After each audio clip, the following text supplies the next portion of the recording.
നമ്മൾ ചെറുപ്പം മുതലേ കേട്ട് പഠിച്ച് വളർന്നൊരു കാര്യമാണ് ഭഗവാൻ വാമനമൂർത്തി മഹാബലിയെ പാതാളത്തിലേക്ക് ചവിട്ടി താഴ്ത്തി. എന്നിട്ട് ഭക്തൻ ഒരു ദിവസം കൊടുത്തു, ഭക്തജനങ്ങളെയൊക്കെ വന്ന് കാണാനായിട്ടുള്ള ഒരു അവസരം കൊടുത്തു. അതാണ് ഈ ഓണമായിട്ട് ആഘോഷിക്കണേ. എന്നിട്ടാണെങ്കിലോ ജാതിഭേദ മത ഭേദമന്യേ നമ്മൾ കേരളീയരെല്ലാവരും ഉത്സവമായിട്ട് ആഘോഷിക്കുന്നുണ്ട് ഈ ഓണം. പക്ഷെ ഈ കഥകളൊക്കെ വെറും കള്ളക്കഥകളാണ്. ഇതൊന്നും അല്ല സത്യം എന്ന് പറയുന്നത്.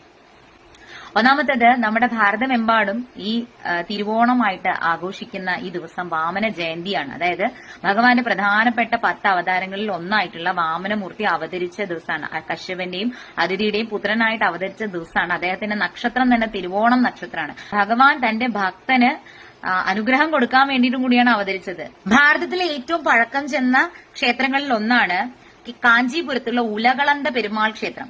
അവിടെ ഭഗവാൻ ഒരു 32 അടി ഉയരത്തിലുള്ള ഭഗവാന്റെ വിഗ്രഹമുണ്ട്. വാമനമൂർത്തിയായിട്ടാണ്. അദ്ദേഹത്തിന്റെ ഒരു പാദ ഇരിക്കുന്നത് ഭക്തനായ മഹാബലിയുടെ ശിരസിലാണ്. അദ്ദേഹം തൊഴു കൈകളോട് കൂടിയിട്ടാണ് അവിടെ ഇരിക്കുന്നത്. ഒരു സർവ്വസമർപ്പിതനായ ഒരു ഭക്തന് മാത്രമേ ഭഗവാന്റെ മുമ്പിലെ തല കുനിച്ച് ഇരിക്കാൻ സാധിക്കുള്ളൂ. അതൊരു ഈഗോ എന്ന് പറയുന്നത് 0 ആവണം. ഞാൻ എന്നുള്ള ബോധം കംപ്ലീറ്റ് ആയിട്ട് പോകുമ്പോൾ മാത്രമേ ഭഗവാന് നമുക്ക് സർവ്വവും സമർപ്പിച്ചിട്ട് അങ്ങനെ തല കുനിച്ച് ഭഗവാന് അങ്ങനെ ആ ഭഗവാന്റെ മുന്നിൽ അങ്ങനെ കിടക്കാൻ സാധിക്കുള്ളൂ എന്നാ പറയുന്നത്. അപ്പം ഇന്ദ്രപദവി മോഹിച്ചിട്ടാണ് യജ്ഞം തുടങ്ങിയത് മഹാബലി. അത് തെറ്റായിട്ടുള്ള കാര്യമാണ്. ഓരോരുത്തർക്കും ഓരോ സ്ഥാനം ഭഗവാൻ ഓരോ ജന്മത്തിൽ കൊടുത്തിട്ടുണ്ട്. അത് ഭഗവാൻ അല്ലാതെ മറ്റാർക്കും അത് തിരുത്താൻ പറ്റില്ല. അപ്പോ അധർമ്മം തന്റെ ഭക്തൻ പ്രവർത്തിച്ചു കഴിഞ്ഞാൽ അദ്ദേഹത്തിന് കിട്ടണ പുണ്യം അല്ലെങ്കിൽ കിട്ടിയിരിക്കുന്ന പുണ്യം മുഴുവനും നശിക്കും. അതിന്ന് അദ്ദേഹത്തെ രക്ഷിക്കാനും കൂടി വേണ്ടിയിട്ടാണ് ഭഗവാൻ അവതരിച്ചത്. തലയിൽ കാൽ വെച്ച് തന്റെ ഭക്തനെ അനുഗ്രഹിക്കാൻ മാത്രമല്ല ഭഗവാൻ ചെയ്തത്.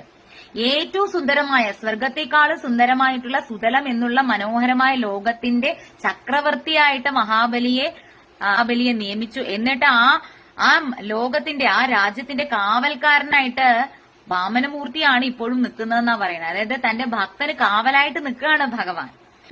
നമുക്കെല്ലാം ധർമ്മമുണ്ട്. ഭഗവാന്റെ ധർമ്മം തന്റെ ഭക്തരെ രക്ഷിക്കുക എന്നുള്ളതാണ്.